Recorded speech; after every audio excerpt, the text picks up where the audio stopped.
Hello, welcome to Till's Forge. Today I'm going to start on a special project. I'm going to take this broken Hjärtrum style axe. You can see it's cracked, probably ran over by a tractor or something. So I'm going to restore it to be used again. And there are no touch marks on it, so I can't say for sure that this is a Hjärtum. It's found in the same region where the Hjärtum axes were made. So it's a very nice axe. It has a very slim cross section, which makes it a good axe. Well, it's made of wrought iron, of course, since it's old, because it's were a lot of rust on it. I put it in some acid before, and to reveal all the cracks and everything. So I got rid of all the rust, almost everything, and I could see the crack real clear. This is going to be cut off, straight off here, and I will put some new steel in it, but I will also put a little bit more iron from this wagon axle. So this is wrought iron too, so I want to keep the same materials on it as much as I can, and then I will put some C60 modern steel here. So when I'm going to put some new material on, I'm going to sandwich two pieces on each side with wrought iron, and there will form a natural cleft for the cutting edge. So I only will weld it onto the blade here and keep the rest unwelded for the next operation that will be putting in the steel. And then I'm going to try to recreate the shape. And to be sure to get it right, I have made this cardboard template from the axe, and I also took the cross section. So let's start it up. Let's cut some steel and iron for the task.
So, to explain what I want to do with this axe is, you can see the broken line here. It's broken through. It's just hanging together, but with small areas of wrought iron still holding together. And well, I won't take an arc welder and weld this together because there is broken steel inside. I don't know if you can see it, but the steel ends here. So there is a very long life on this axe. You can grind it a lot before there is no steel left in the cutting edge. But anyway, I made a line here, so I will cut it off in this with an angle grinder. So I get a straight line here, and then I will replace this part. And these are wedge shaped, and this is wrought iron as well. And these are going to be placed here, and I will, because I don't have an assistance that could hold these for me, so I can forge weld them by tacking them with a forge welding technique. So I will put some spot welds here with an arc welder, or with a MIG welder actually, to hold them together. And then I will form a lip, or two lips on each side, like this. Like this. And forge weld everything together, only in this area. And then it will be a cleft here, between the lips, that I then will insert a piece of high carbon steel and forge weld them together. Then it's just to draw it out. And I won't forge this to shape because it has a specific shape, and I will just forge it out, widen it wider than the axe is right now, and then I will cut the outline of the axe into the correct shape. And this is to get sure that it will be the same shape as it was before. And that is very important to the client. Well, this breaks my heart, even if it's broken. The idea of cutting into an axe is not a pleasant thought, but it needs to be done.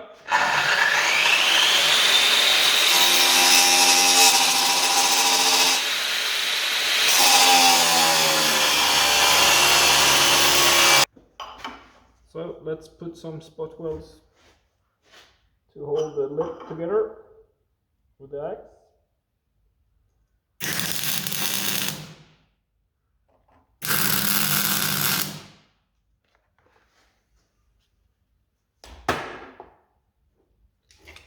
So, and then the other side. So this is how it looks before forge welding. And I will not try to weld this part that has a gap. I only concentrate my hammer blows on this thinner part, so I can get a good forge weld, and still not weld this part, so it's easy to split up later and put the steel in. Okay.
So here it is, welded together, and as you can see, it's actually quite thick in the end here. It still needs a little bit of forging, and I do this in 2 stages.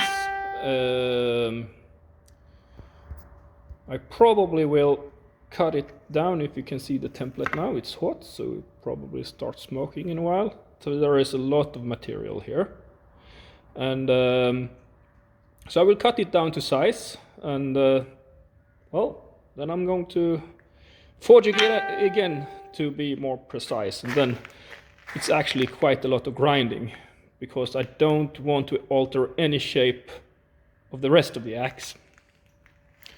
But as you can see, forge welding is done.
We see the finished axe, and these axes were ground to finish. I have ground it a little bit. I don't want to grind in too much of the material of the original axe, so I just smoothen it up a little bit, and then the only thing left is heat treatment. So 3 normalization cycles, and then the quench, and then tempering.